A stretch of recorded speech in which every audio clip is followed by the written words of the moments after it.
Hello and welcome to Talk to the Paw, a podcast that celebrates dogs for simply being wagtastic. I'm Caroline Bartley, and with the help of canine nerd Scott Andrews, we'll consider how and why these fabulous animals make such a huge contribution to our lives. Leaves are falling from the trees and the days are getting shorter here in the United Kingdom. It's the season of mists and mellow fruitfulness, according to the poet Keats.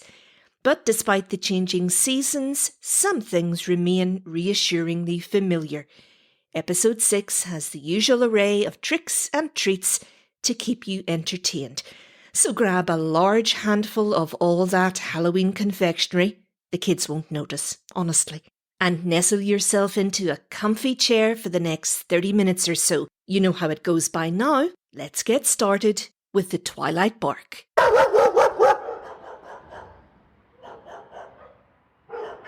We're featuring a topic in this episode which is quite distressing, so before we begin, I'm issuing an advisory that the content we'll be discussing may be upsetting to some people. So if you happen to be listening with little ones in your household, then perhaps it's best to come back to this part of the podcast at a later point.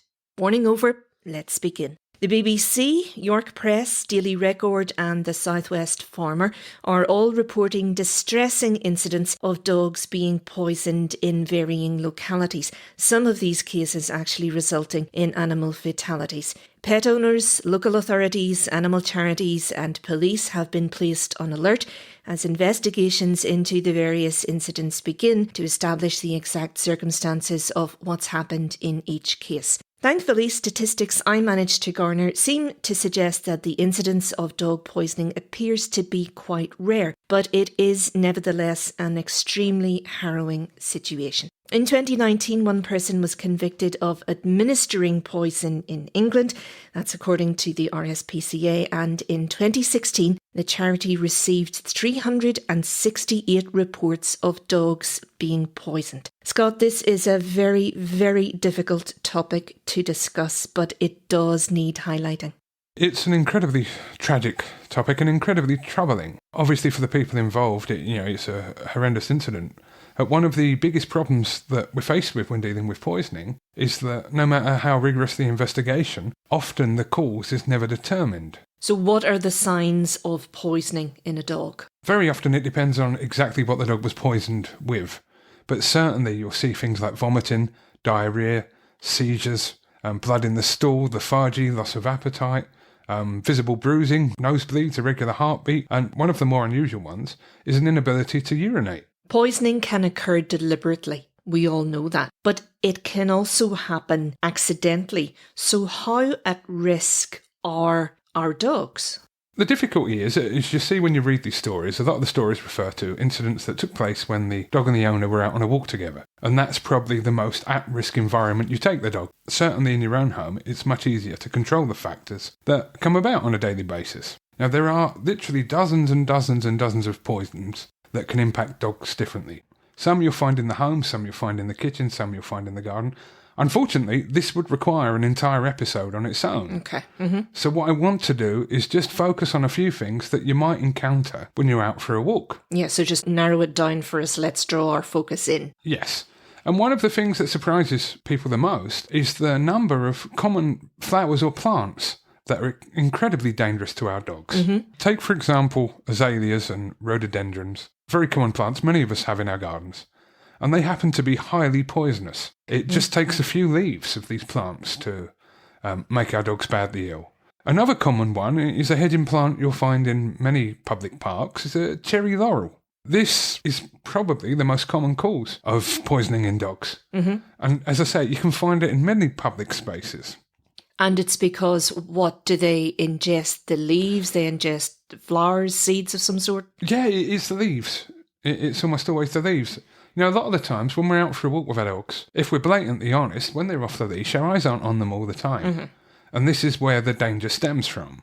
The list goes on. It includes things such as castor oil bush. Unfortunately, the oil cakes are used in fertiliser. The troubling aspect here is these little cakes look very, very appealing to dogs. Then, of course, there's every Boy Scout's favourite. Mm-hmm. Conkers. Oh, You know, we all know that the time of year you see that the conkers and acorns are all over the place. Of course, yes. Uh-huh. You know, they're harmless. Our kids pick them up. We might take them home. The only thing is they're toxic to dogs. Okay, uh-huh. In rare cases, they can be the worst kind of toxic. They cause stomach problems, vomiting, intestinal blockages. Another one, what's the flower of wows? Oh, that's the daffodil. Beautiful, beautiful daffodil. Many of us grow in springtime. Unfortunately, every single part of a daffodil is toxic to a dog. Mm-hmm. Planting season and you're putting them in the ground and you've got the bulbs on the ground beside you and the dogs are running around the garden. If the dog was to eat the bulb, especially if it's a small dog, it would kill it. As a keen gardener, whenever I'm planting, digging things up and there are bulbs around, I'm always very, very conscious of the fact that my little dog could ingest something. But no matter how careful you are, there's always that risk there in the back of your mind that maybe there's a stray bulb that has escaped, or do you know what I mean? Absolutely, and it runs further than bulbs. One of the probably most surprising things that I learned when researching this segment was not just daffodils, but the water that daffodils have been in. I tend to have random pots and baskets around the garden, plastic tubs with old water in it, simply for ease of watering the plants. And you're making me very scared now. I understand that completely. Jumping back into my list, so the Burnhams, is that right? Laburnums. The Burnhams, or excuse me, getting all that in there. Now, this is one unique plant in the sense that, again, like the daffodil, all parts are dangerous. Now, the seeds especially, but even the bark, even twigs, they would all be hazardous to your dog. Yew trees. Yes, Now, again, nearly all parts of the yews, even dry chippings. Okay. But the worst part with the yews is the leaves. It only takes 30 grams to kill a dog. That's not a lot. That's really a tiny mouthful. The last plant that I can think of, that again, I don't think it is that much more common in the garden, but you do find it in bouquets, so maybe you'll throw it away one day. Lily of the valley. It contains a toxin that causes vomiting, diarrhea, heart problems, fits, and collapsing. Which looks so pretty, but is in fact lethal to dogs. Not just dogs, to cats as well. Oh, no. Obviously, we've been talking about flowers and plants, and I imagine you think about gardens and you think about public spaces like parks. There could be herbicides, pesticides, slug pellets. Yeah. Then you think of the common insects that also can be quite dangerous. Bees, wasps and hornets. Yeah, all the stings associated with those. Here you are. We have a little wildlife question for you. I know you like your Attenborough. Okay.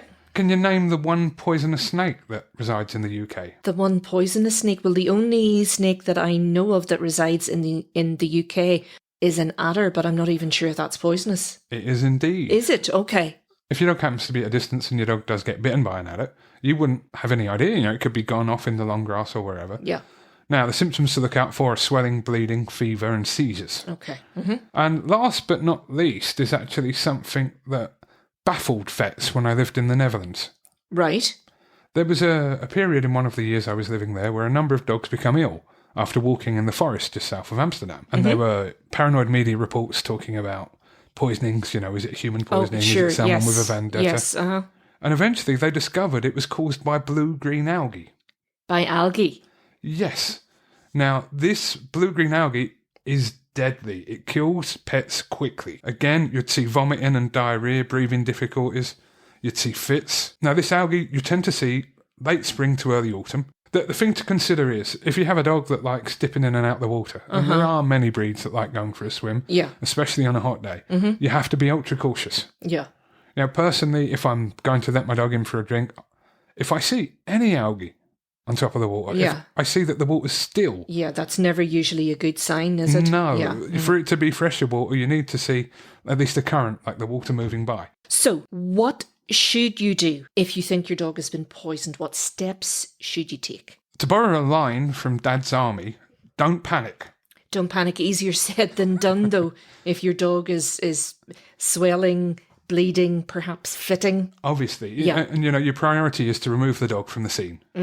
Immediately, because you don't know what's there, you don't know what's been the cause. And then contact your vet immediately. Inform them of when it happened and where it happened. If by any chance you happen to have recognised that your dog was eating something before, if you can, bag it up, take it with you, and then follow your vet's advice. The problem is There isn't such a thing as general advice for this topic because different poisons affect the body in different ways. Yeah, there's no standard protocol as such because each poison will elicit a different response in the dog.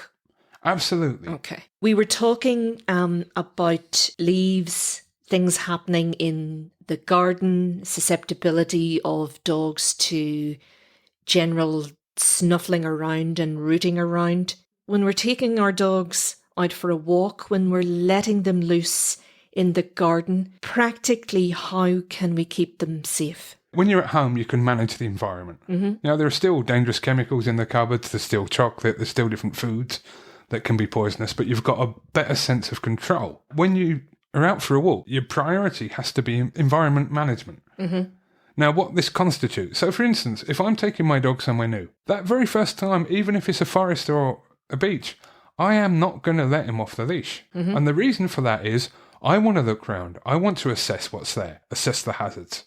So I can know my way around, and that will enable me to better protect my dog for the next time that we return. Mm-hmm. There are certain commands or exercises, so to speak, that you can train with your dog, that you can train for safety.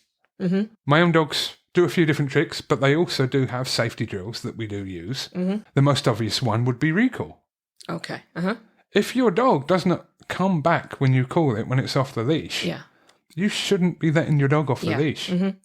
Then there are a number of other common exercises, such as leave when you want your dog to back away. Okay. Drop if your dog has something in its mouth. Mm-hmm. Wait is different from stay for me. If I'm getting my dog to stay, I will only ever do that face to face. Okay. But wait to my dog is when my dog is walking beside me or walking in front of me and I want the dog to stop. Mm-hmm. What about using the word no? The problem with using the word no is that it has no meaning at all to dogs whatsoever. Right, okay. A lot of people do use no with their dogs, but they use it in so many contexts. That the dog finds it hard to distinguish what it actually means then? Yeah, you might say no to weeing on the carpet, no to eating the child, no to sniffing the postman's bottom. Okay. There are so many different no's. It's not easy and it can be a little bit frustrating for a dog. It needs to be action specific so that the dog understands. Well, yeah, exactly. When you make it action specific, you can create artificial drills to repeat to build a strengthened response in the dog. Mm-hmm. And this, honestly, it's the best way to keep safe. And I beg of every person who says, dogs should be dogs. I'm not going to train my dog. Now, you don't have to train your dog to become a circus performer. Mm-hmm.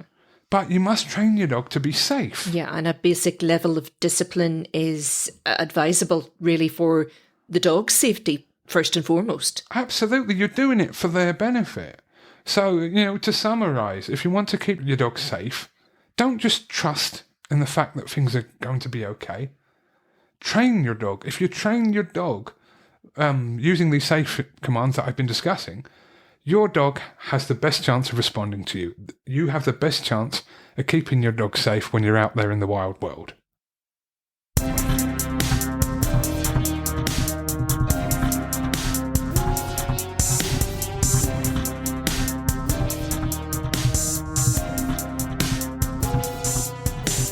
I've left the comfort of my presenter's chair to wander down to the lab at Paw HQ, and time to see what our canine nerd has been researching for this episode. Scott, what's under the microscope? Well, there's been a new study that has attempted to map out personality changes brought on by the passage of time. All right, so take us through the study then. Right, it was published in Scientific Reports by, God forbid, this is where my linguistic skills are going to be massively challenged. Go on then, I'll try not to laugh. Barbara Turkson, or Turken. Now, she's a researcher at the... now I'm seeing symbols that I don't think anyone should be able to read. Okay. I could only guess at Utfus University in Budapest. Okay, if anyone who's from Budapest and who is listening to this and cringing, we sincerely apologise. Absolutely, massively, and on my behalf, I'm thoroughly ashamed. But at least I had a go. Right, back to the study. Okay. So, they recruited 217 border collies from, and I love this name, the Clever Dog Database in Vienna. Now, never was a database so aptly named. I love it. Anyhow, the dogs ranged from 6 months to 15 years old. Mm-hmm. Now, the dogs were evaluated over a series of tests known as the Vienna Dog Personality Test. What's that about then? Right, so it's a series of tests which explore a few different things, okay? Mm-hmm. It's broken down into about 6 different parts. Okay. Mm-hmm. The first part is an exploration test. So the dogs explore a room with different objects in for 1 minute, whilst the owner ignores the dog. Then the next test is the frustration test. Oh, we've all been there. Well, to be honest, I find this extremely frustrating because what they do is they put a little piece of sausage on a string and they dangle it just out of reach of the dog Oh, no. for 1 minute. Oh, dear. Now, myself, that would make me crazy. And then there's a novel object test. Mm-hmm. So they have this little toy that moves on its own and makes a sound, and they leave the dog to interact with that. Mm-hmm. Then there's the ball playing test, so they get the owner to play fetch. They just repeat it 3 times. Then there's the obedience test, but it has a little bit of a twist. Mm-hmm. So the owner runs through sit, lie down, stay, come, whilst an experimenter in the room makes rustling noises with I presume, a paper bag or something. All right, so this is an attempt to distract the dog, is it? Yes. Okay, right, okay. And then finally, there's the problem-solving test, where the owner shows the dog a piece of sausage, places it in a bin, places the lid down, lifts off the lid to show the dog how to do the task, and then they leave the dog for 1 minute to see if the dog will repeat the performance. Okay. It's almost like a Krypton factor for doggies. Absolutely. Now, 4 years later, the researchers invited the living dogs, or whoever could make it back, and only 37 of the dogs actually showed up. Significantly smaller group from the first group. Yes, Okay. so this is a group that was 217. It went down to 37. Okay. Mm-hmm. The findings then, what were they and what does this show us? My first instinct was to say that, it's quite obvious. They found that dogs that were the most active and curious in the first test were the most active and curious in the second test. Okay, so no change there. Mm-hmm. Yes, the only thing was that individually each dog was less curious than they had been, if Right. that makes sense. Yes, uh-huh. The dog's attentiveness and their ability to solve problems changed quite a lot. So the problem-solving ability continued to improve up until 6 years of age before remaining stable. The interest in novel items didn't change so much in early life, but at around 3 years old, the dog's curiosity decreased. And finally, the ability to tolerate frustration, so remember the sausage on a string? Yeah. Mm-hmm. Now, this remained the same as did the desire to socialise with other dogs and Okay. people. Okay. So the findings then illustrate what exactly? Essentially, dogs continue to develop. Mentally, when you think of cognitive function with problem solving, that cognitive function is still strong up until 6 years old. But there isn't a noticeable decrease. The other thing is, you would imagine that a dog would be much more interested in new items when it was a puppy. Yeah. Mm-hmm. But it actually continued until 3 years old. Okay. Cast your mind back, if you will, all the way back a number of weeks ago, the pilot episode. We discussed dog aging. Does this study correlate to what we discussed then? Maybe it has no correlation at all. Interestingly, it's actually quite surprising. So to remind you, or to reference it for anyone who didn't listen, in the pilot episode, we discussed a study that has disproved the idea that 1 year of a dog's life is the equivalent to 7 human years. That's right. Mm-hmm. Okay, so we found an incredibly complicated equation was required, along with a scientific calculator and immeasurable patience to calculate a dog's age. So, I just referenced the problem solving and the cognitive ability of dogs. So when you think in terms of the age study, that this shows that dogs cognitively improve into their 60s. Oh. So if you remember, a 5-year-old dog was the equivalent of 60 human years by their DNA. Yeah. Mm-hmm. A 7-year-old dog would be 62. Now, this study suggests that the cognitive ability in terms of problem solving continued to improve, and attentiveness continued to improve until the dog was 6. So, it would make a dog 61. And I suppose the other point is curiosity, so the interest in novel objects. I just mentioned that you'd imagine puppies would be the most interested in new things. Yeah. Mm-hmm. However, we know that these dogs continued to be interested in novel items until they were 3. Going back to the age study, a 3-year-old dog by DNA is 49 years old. That's right, yeah. Obviously, I don't want to embarrass you at all, Caroline, but How interested are you in novel items? Honestly, the age I'm at the moment, really the only 3 things I'm interested in are tea, chocolate and red wine. Those are about the only things that still get me excited after all this time, and I've been here quite a while. The study then, just extrapolating for that, and maybe this is me kind of going off in a slight tangent, does it or should it make the future brighter for the older puppies? You would hope so. However, I suppose the first thing to consider is that this study was based upon the smartest of breeds. They've taken border collies. We all know that border collies are incredibly bright, incredibly agile, inquisitive. Yes, so just because a 6-year-old border collie is able to do cognitive gymnastics, the same may well not be true of a beagle or a chihuahua. Realistically, we would need more testing to have any idea about the relevance of this study. Mm-hmm. So the cognitive skills, the cognitive functions you're saying are breed dependent. No. Okay. Just to contradict myself nicely there. Okay, right. Right. In my own experience from working with dogs, it is the dog's own experience and the stimulation that you give a dog in its early life that tends to create intellect. Okay. Now, I have read other studies that have suggested that brain size in a dog finishes development at around 2 years old. Mm-hmm. So if you've had a dog living in a home that he hasn't been shown attention, he hasn't had stimulation in his formative years, he's less likely to be a doggy Einstein. Mm-hmm. But if you take a younger dog and you fill its life full of enrichment games and scent work and you're constantly offering problems for it to solve, the chances are that it's going to grow up to be an absolute doggy genius. Mm-hmm. Realistically, what this does tell us about older dogs is that the older the dog is, the calmer it tends to be. Mm-hmm. And logically, the older dog has more sort of experience to draw upon. Mm-hmm. There's less new situations, less novel items. And all these different activities that tend to distract a dog are quite mundane once a dog reaches a certain point in its life. Mm-hmm. All this is highlighted as things that we knew to be true, but what would be wonderful would be if they extended this study to include a wider variation of dog. And hopefully with larger numbers of dogs, because that would tell us just how deep the truth of this study lies.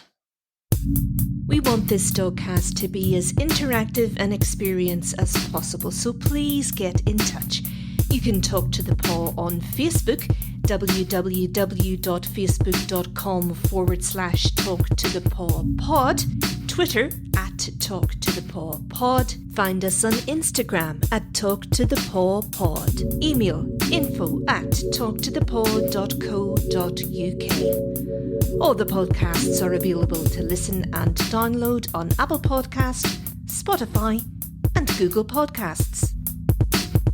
Gadgets, Gizmos, Gastronomy. Picture the scene. The family's watching TV all cosy and comfy, and the doorbell rings. The kids shout, "Mom, the door!" To which you nonchalantly say, "Nah, it's okay. It's only the dog." Too bizarre to be true? Apparently not. Scott, reveal the gadget, if you please. It's the Pebble Smart Doggy Doorbell. That sounds like a tongue twister. Oh, Lord, what have we got ourselves in for this time? Okay, you better explain what this is then. So, it's a doorbell. Okay. Ding dong! Right. Okay, the clever thing, what they've done, they've attached like a yellow target disc to the front of a doorbell.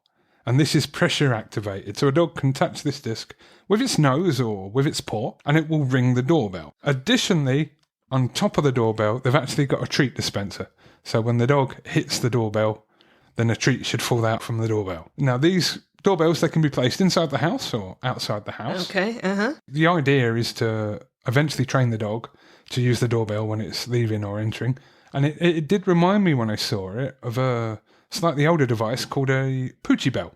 While you're explaining all of that, I have all sorts of mad mental images floating around. Maybe unfair on my behalf, I think this sounds like a great big gimmick. You're laughing at me now as if to say, no, it's not a great big gimmick. Well, conceptually sound, right? Imagine this situation. You've got an elderly dog. Yes, guilty. Right? So, your front doorbell rings, not your Poochie Bell, but your front door rings, and you go to to open the door, and there's the postman. You have a nice little chat as you're getting your letters or your parcel or whatever. From a socially distant perspective, though, let's add. Obviously. Yes, okay. And then you come back into your kitchen or wherever the dog was, and you find an ocean of urine sitting there. Oh, yeah, that's an all too familiar tale with me, yeah. One of the issues we have, and the same can be said of puppies, is dogs not being able to tell us that they need to go and do their business. Mm-hmm. The problem is, it's such an abstract concept for a dog to try to teach a dog, okay, you need to use a doorbell, knock on the door, do this, do that, to get in or out. Yeah, It's not exactly straightforward. What's wrong with just letting your dog out at regular intervals, say every hour or so, to do its business and then bring it back into the house? I mean, shouldn't you be doing that as best practice anyway? Obviously, the easier it is for a dog to actually go and evacuate its bits and pieces, the better. But you're a human. Have you ever had a bad kebab or a spicy curry on a Saturday night? I know what you're trying to say. Yes, I have absolutely had an upset tummy, and situations have arisen where I need to make, I think, what would be called an emergency toilet stop. So that's one situation, right? Mm-hmm. Your body doesn't always give you warning as to when you need to go. That's true. Another typical situation, and again with puppies and older dogs, when the doorbell rang, maybe your dog was asleep, and you thought to yourself,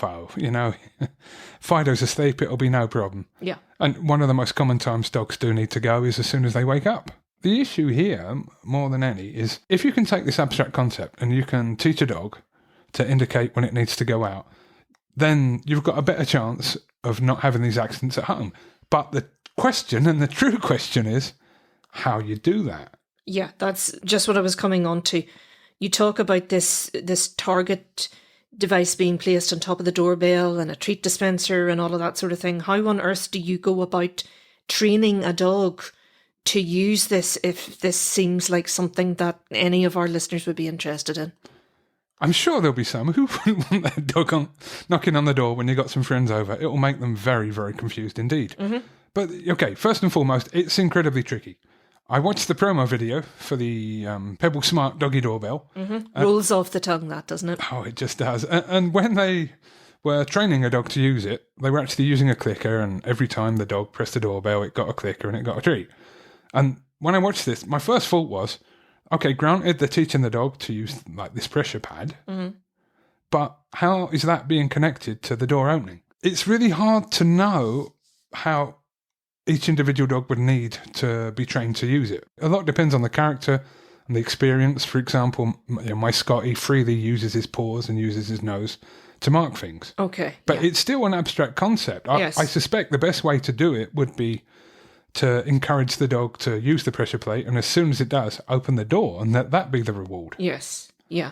But again, because it's such a concept, it might be tricky. I personally suspect some dogs will get it and some dogs won't. Mm-hmm.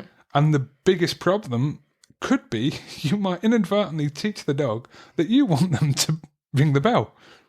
Yeah, that's just what I was going to say. You're explaining that, and I'm thinking the scenarios, the opportunities for this to go hideously wrong and throw up a range of unintended consequences are plentiful. Funny story for you, actually. When I was growing up, believe this or not, any of my family are listening, they will recognise this story and chortle heartily at the memories. When I was growing up, we had a cat that was able to use the knocker on our front door.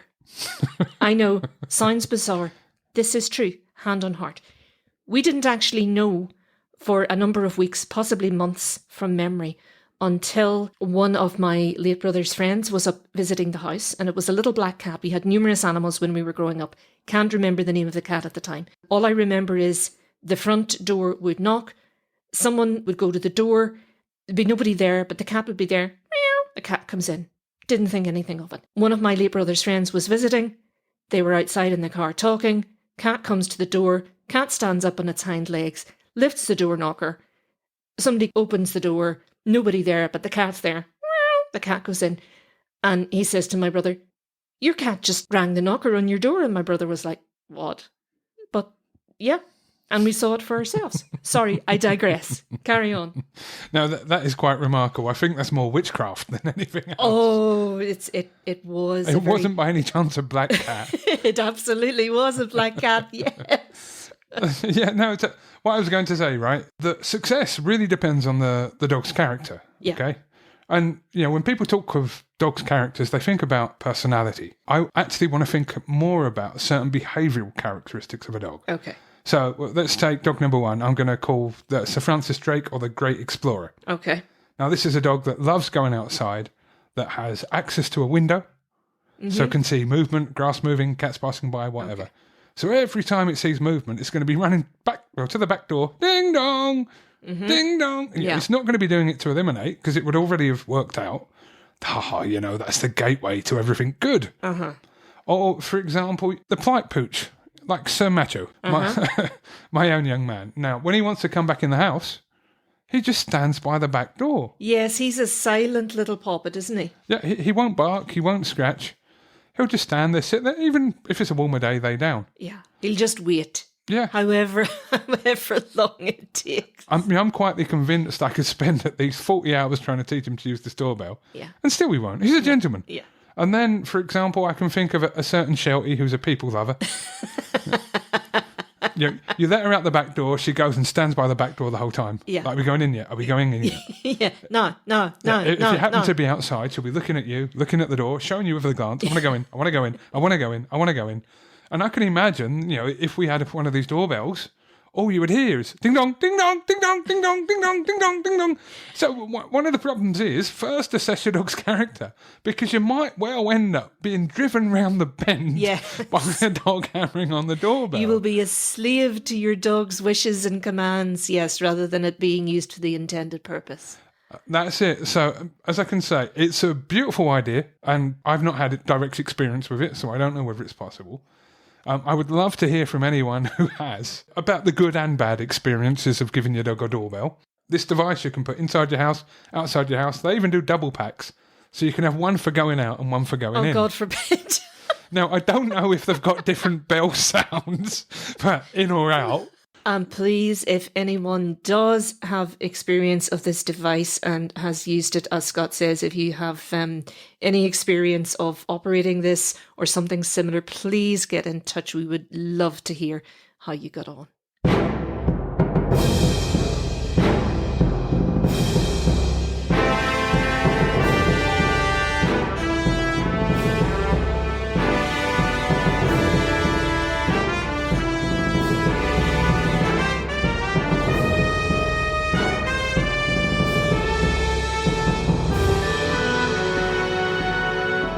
Wagtastic Woof this time round is a pint-sized pooch with the biggest of hearts, and she comes all the way from the US of A. Mackenzie, a little chihuahua from New York, was named the 2020 American Hero Dog at a gala bash in Los Angeles. This tiny tot, weighing in at just 4 pounds, fought off competition from over 400 other entrants to trot off with the top prize at the American Humane Hero Dog Awards 10th anniversary celebration. Mackenzie had a challenging start to life. She was born with a cleft palate and developed aspiration pneumonia, which almost killed her. But despite all of this and her inability to bark, she spent her life nurturing other rescue animals and teaching school children the importance of kindness. This Chihuahua super pup is a doggy mentor to baby animals who can't stay with their birth mums because of specific medical issues, and she's nursed and cleaned, cared for and comforted countless kittens and puppies, a mouse, a goat, a squirrel, even a Great Dane. Mackenzie also spends her time visiting schools, teaching children valuable and vital life skills like patience and kindness when caring for animals. Competition organisers were in awe of this powerhouse pooch and praised her as a shining example of how rescuing animals often helps save more than just one life. A huge well done to little Mackenzie, a perfect example of how good things come in the smallest of packages. And for your outstanding achievements as a doggy foster mum and mentor, a very well-deserved round of applause.